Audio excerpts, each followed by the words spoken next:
Hi hello welcome to my channel. కేంద్ర ప్రభుత్వం మహిళలను ఆర్థికంగా ఆదుకొని వారిని వ్యాపార రంగాలలో ఒక స్ట్రాంగ్ పిల్లర్ ఏర్పాటు చేసుకోవడం కోసం కేంద్రం ఒక కొత్త పథకాన్ని అందుబాటులోకి తీసుకొచ్చింది. దీని ద్వారా కొత్తగా వ్యాపారాన్ని ప్రారంభించాలని అనుకున్నా లేదా వ్యాపారాన్ని అభివృద్ధి చేసుకోవాలి అనుకున్న 0% వడ్డీతో కేంద్రం 3 లక్షల వరకు లోన్ సదుపాయాన్ని కల్పిస్తుంది. దీని ద్వారా ప్రతి ఒక్కరూ మహిళలు వ్యాపారాలలో తన పనితనాన్ని చూపించవచ్చని ఈ పథకం కింద లోన్ తీసుకున్న వారికి 50% వరకు సబ్సిడీ కూడా అందిస్తుంది. ఈ పథకానికి ఎలా అప్లై చేసుకోవాలి, ఎవరు అర్హులు, ఎలాంటి డాక్యుమెంట్స్ ఇక్కడ చూపించాల్సి ఉంటుంది అనేది ఈ వీడియోలో అయితే తెలుసుకుందాం. మీరు కనుక మన ఛానల్ కి కొత్తగా వస్తే వెంటనే సబ్స్క్రైబ్ చేసుకోండి. అలాగే ఈ వీడియోకి లైక్ చేయడం మాత్రం మర్చిపోకండి. మరిన్ని వివరాల కోసం ఇప్పుడే మన వెబ్సైట్ ని ఫాలో అవ్వండి. ఇక వీడియోలోకి వెళ్తే, మహిళలు తమ చిన్న వ్యాపారాలకు నిధులు సమకూర్చుకోవాలని చూస్తూ ఉంటారు. వారి కోసం కేంద్ర ప్రభుత్వం ఉద్యోగిని అనే పథకాన్ని తీసుకొచ్చింది. ఈ పథకం ద్వారా 3 లక్షల వరకు రుణం అయితే పొంది 88 రకాల చిన్న వ్యాపారాలు నెలకొల్పుకొని ఆర్థికంగా స్థిరపడేందుకు వీలుగా కేంద్ర ప్రభుత్వం ప్రవేశపెట్టిన పథకమే ఈ ఉద్యోగిని పథకం. దరఖాస్తుదారులు ఈ పథకం కింద 3 లక్షల వరకు రుణాన్ని పొందవచ్చు. వైకల్యం ఉన్న మహిళలు, వితంతువులకు రుణ పరిమితి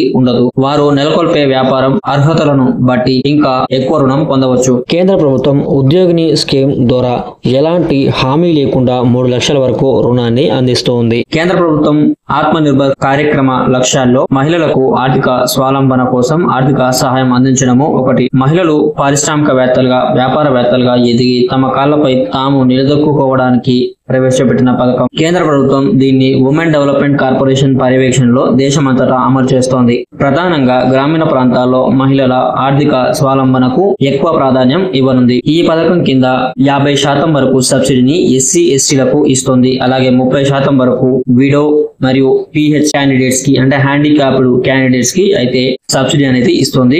వితంతువులు, దళిత మహిళలకు పూర్తిగా వడ్డీ లేని రుణం కల్పిస్తుంది. మిగిలిన వర్గాలకు చెందిన మహిళలకు 10 నుంచి 15% వడ్డీ మీద రుణం అయితే ఇవ్వడం జరుగుతుంది. ఈ వడ్డీ అనేది ఆ మహిళ రుణం పొందే బ్యాంకు నిబంధనలను బట్టి ఉంటుంది. అలాగే కుటుంబ వార్షిక ఆదాయాన్ని బట్టి 30% వరకు సబ్సిడీని కల్పిస్తారు. ఈ పథకానికి అర్హులు ఎవరంటే 18 సంవత్సరాలు నుండి 55 సంవత్సరాల వయసులోపు ఉన్న మహిళలందరూ ఈ పథకానికి అర్హులే. ఈ పథకానికి దరఖాస్తు చేసుకునే మహిళలు తమ క్రెడిట్ స్కోర్, సిబిల్ స్కోర్ బాగా ఉండేలా చూసుకోవాలి. గతంలో ఏదైనా రుణాలు తీసుకొని సరిగ్గా తిరిగి చెల్లించకుండా ఉన్నట్లయితే ఈ రుణం ఇవ్వరు. ఈ పథకానికి అప్లై చేసుకునేటప్పుడు ఇవ్వాల్సిన డాక్యుమెంట్స్: 2 పాస్పోర్ట్ సైజ్ ఫోటోలు, మహిళ ఆధార్ కార్డ్, జనన ధృవీకరణ పత్రం, రేషన్ కార్డ్, ఆదాయ ధృవీకరణ పత్రం, నివాస ధృవీకరణ పత్రం, కుల ధృవీకరణ పత్రం, బ్యాంకు ఖాతా పుస్తకం. అయితే మీరు ఏ బ్యాంక్ లో అయితే అప్లై చేసుకుంటున్నారో ఆ బ్యాంకుకు ఇవ్వవలసిన అవసరం ఉంది. మహిళలు తమ ప్రాంతంలోని బ్యాంకులను సంప్రదించాల్సి ఉంటుంది ఈ పథకం కోసం. అలాగే బజాజ్ ఫైనాన్స్ లాంటి ప్రైవేట్ ఆర్థిక సంస్థలు కూడా ఉద్యోగిని స్కీమ్ కింద రుణాలు అయితే ఇస్తున్నాయి. సో ఇది ఈ రోజు వీడియో. మీకు నచ్చిందని అనుకుంటున్నాను. మీకు నచ్చితే లైక్ చేయండి. అలాగే మన ఛానల్ కి సబ్స్క్రైబ్ అవ్వడం మాత్రం మర్చిపోకండి. మరిన్ని విషయాల కోసం ఎప్పుడైనా మన వెబ్సైట్ ని ఫాలో అవ్వండి. Thank you.